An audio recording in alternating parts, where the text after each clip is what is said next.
მოგესალმებით, მინდა გამოვეხმაურო იმ ფაქტს, რაც მოხდა აქციაზე, როდესაც, ასე ვთქვათ, კლუბო დაწვეს გარკვეული მინიშნებებით, რომ რაღაცა პერფორმანსივით მოაწყეს, ესე იგი, ხო? პერფორმანს რომ ეძახიან. და ამ კლუბოზე გვერდიდან იყო გამოსახული მამაკაცის გამოსახულება, წვერებიანი მამაკაცის გამოსახულება და თავზე ედგა რაღაცა გვირგვინი. და ძალიან ბევრი აღშფოთდა, რომ ეს ქრისტეს გამოსახულებაო და ეს დაწვესო და როგორ შეიძლებაო, არ შეიძლებაო და ეგრეთ წოდებული ვითომ და სასულიერო პირებიც ჩაერთვნენ აი ამ PR კამპანიაში, რომ აი და მოსახლეობას უფრო და უფრო აურიეს გონება და ბევრი იყო ამაზე აღშფოთებული და მერე თქვეს, გავცელდა ეს ინფორმაციაც, რომ თითქოს იქ ქრისტე კი არ იყო გამოსახული, არამედ რომელიღაცა ჩინური მითოლოგიის პერსონაჟი იყო გამოსახული. და ეს ინფორმაციაც გავცელდა, ასე ვთქვათ, და ალბათ ზოგმა მოისმინა ეს ინფორმაცია, ზოგმა ვერ მოისმინა.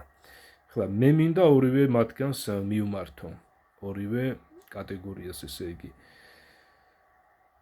ორივე ადამიანთა კატეგორიას მინდა მივმართო, რომ რაც არ უნდა ვინმე ეცადოს იესო ქრისტეს სახეს, მაინც ვერ გამოსახავთ, იმიტომ რომ თქვენ არ იცით იესო ქრისტე როგორ გამოიყურებოდა. რადგან არ არსებობს იესო ქრისტეს ავთენტური, ესე იგი, არ არსებობს იესო ქრისტეს ორიგინალი სურათი. აი მაგალითად, მე რო ეხლა მიყურებთ, იცით მე როგორი ვარ. შეუძლია რომელიმე მხატვარს მე დამხატოს ეხლა, ხო?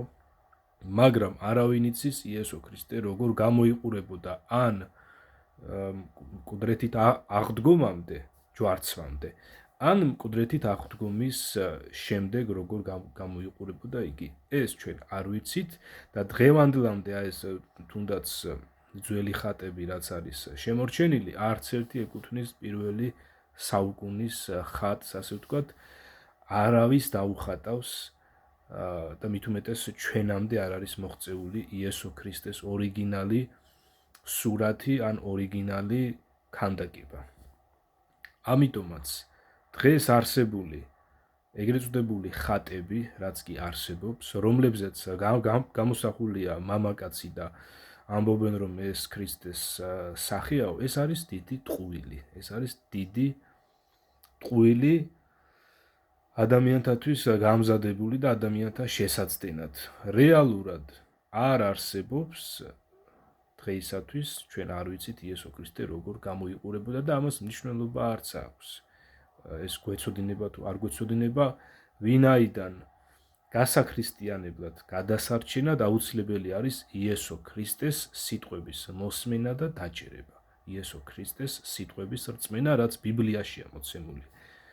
სხვა დანარჩენი, როგორ გამოიყურებოდა იგი ამას